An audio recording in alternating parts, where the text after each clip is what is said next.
Joining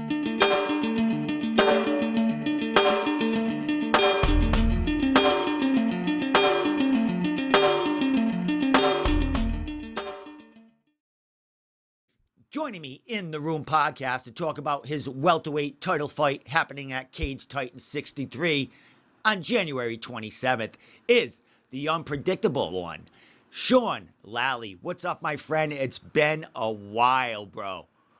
What's going on, Steve? I'm happy to be back on the show. Another interview with you. You know, that introduction was great. I think you might take Andy's spot sometime, announcing the fighters.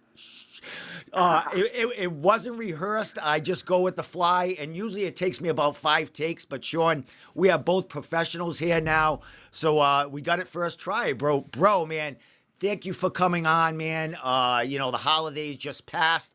You got this big fight coming on, man. How you feeling about everything going on in your life right now at this moment? I feel good. I'm excited that I get to step in the cage and fight for a welterweight title. That's an awesome opportunity for me. I enjoyed myself during the holidays. It's definitely a busier time in my life than it has been before in past camps, right? We were talking a little bit off air. I have a business that I manage. I have 2 daughters. One just turned a year old. I got a wife. I got a dog. So things get a bit busy for me, and I have to be really strict with my schedule and what I put my energy into, what I put my time into. And in recent years, my main focus has not been competitive martial arts. With that being said, I'm still always training. I'm still always learning. I'm staying in shape. And I can put in a proper training camp, although it is difficult, to be ready for a big fight like this when the opportunity comes up. And this one came up, and I'm excited for it. Well, huge opportunity. And like I said, talking about this fight, how it came about, you originally, I do believe Mike was on my show and he talked about you were looking at Pat Casey and that fight with Sam. And, if Pat comes out with a win, I believe you were interested in getting a matchup with Pat. And that fight, Pat lost the fight, and then boom, there it goes out the window. Is that correct? And that far through right there? Yeah, we were trying to set up a match with Pat. I think Pat and I have been on each other's radars for a few years. I mean, he fights mostly at 170, and that's been my weight class. And I always thought that'd be a fun, exciting fight for the fans. And that was a fight that I was interested in. And we were going to announce the fight that night. His team had agreed. I had made an agreement that we would compete. And we thought he'd win, but looked a little off that night. I don't know if there were some things that happened in his training camp that contributed to that, but he looked tired and made some mistakes and ended up losing the fight. So right away, Mike kind of came to me and he offered a few other fights. And, there were guys with 50-50 records and kind of just to try to make a fight happen, which I appreciated. I was happy that he was willing to go and offer me other opponents, but I wasn't interested. I didn't want to jump on anything just to jump on it. I'm past the point in my career where I'm taking fights to get to the next level and taking fights against opponents that 99 out of 100 times I should beat. That's not really what I'm interested in. That's not the path that I wanted to go. So I said, you know what? Let's just put the brakes on it. We'll hold up for a little while. And the JoJo fight's always interested me. He's fought at 170 a lot, and he's done well at 170. I think he's the number 1 welterweight in New England right now as far as like Tapology rankings go. So he's done well at welterweight, and I always thought that would be a good matchup. So when the Casey and JoJo fight happened, that's when I hit Paul Bear up, and I'm like, listen, give me the winner of the Casey Giannetti fight, and great opportunity for me to come in, fight for a New England title, because I'm hip to the fact that I'm not next in line. I'm not like, I don't think that I'm like the number 1 contender right now at 170 to come in and to get an immediate title shot. But I have proven over the years, with the fights and the caliber of fighters that I've competed with and the fact that I've had a New England title, that I can hang with the best of them. So I said, Mike, listen, I'm not trying to get the 170 belt and defend it for years.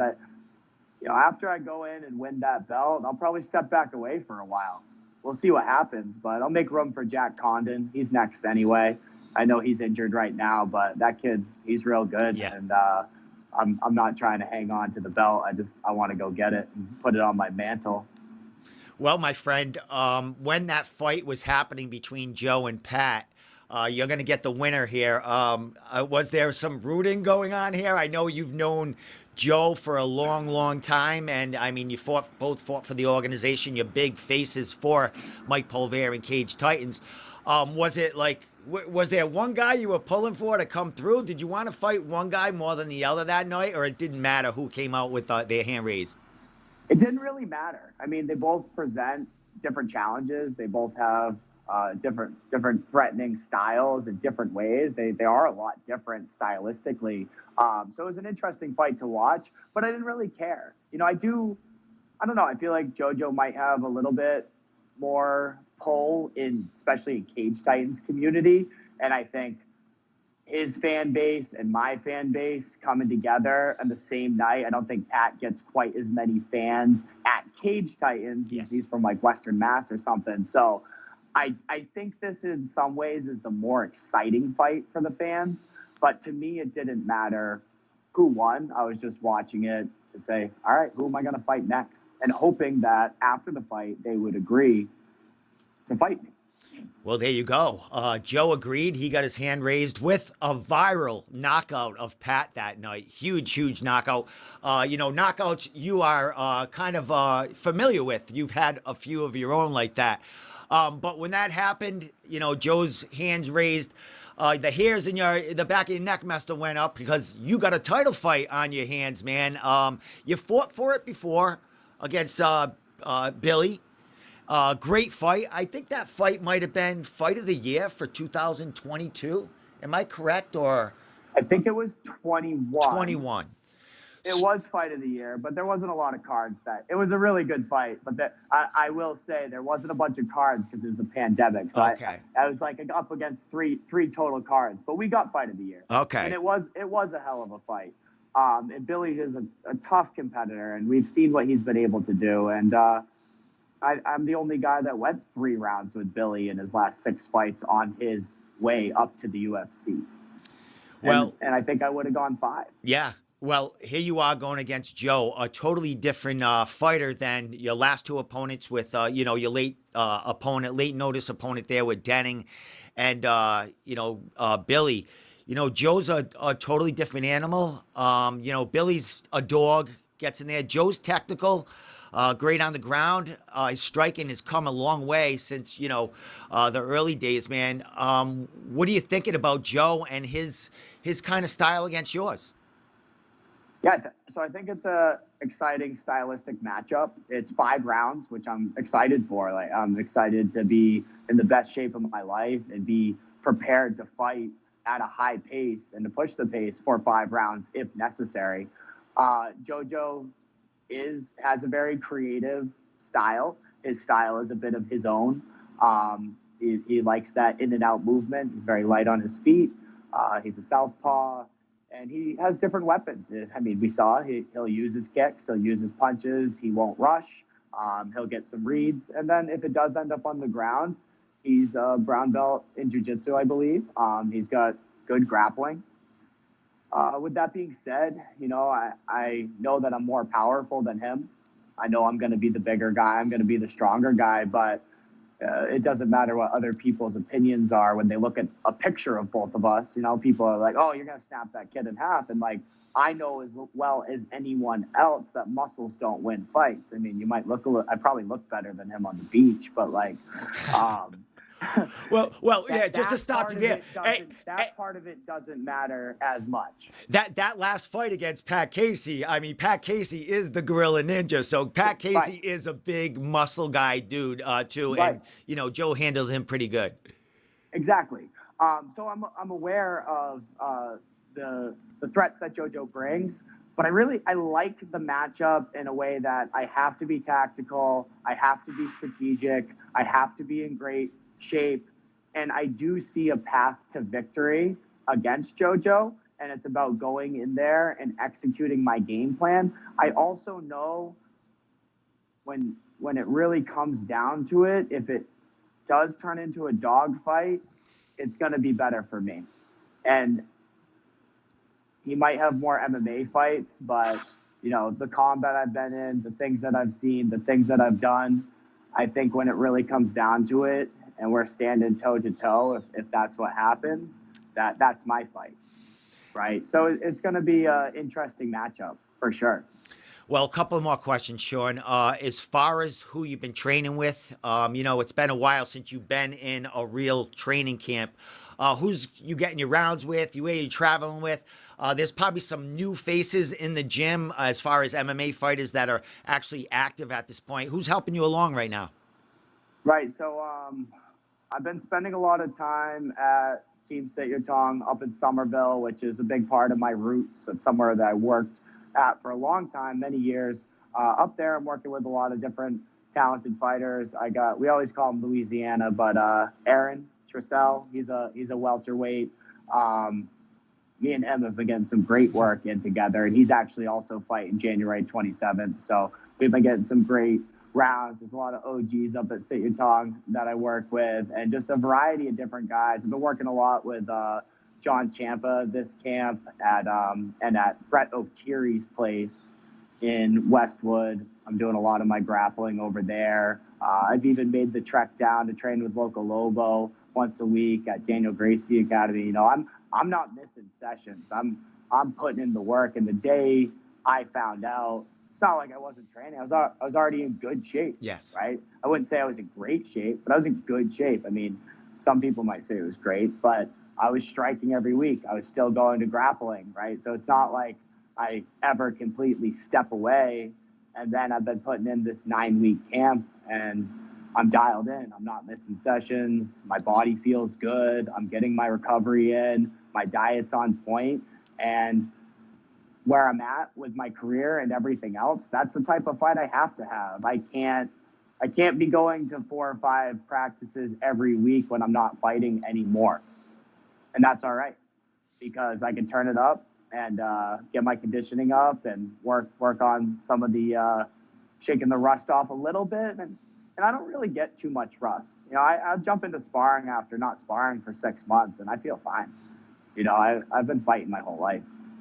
Excellent, my man. Well, last question before I let you give your shout outs, social media, all that stuff, because we got a few weeks before the fights to sell tickets and all that good stuff, and a lot of lead ups coming up to this fights with interviews and great stuff that Cage Titans have been putting on. And that's what going to be my last question, Sean, is Cage Titans, as Mike says, they're raising the bar every card. This card is not even officially announced all on Tapology yet now, but there's a ton of great fights on this card. Speaking of Cage Titans, what do you think about the promotion? You haven't fought for them, I would say, in about a year and a half, maybe a little more. They're getting bigger and better every card. What have you seen from them in the last year and a half since you were in that cage?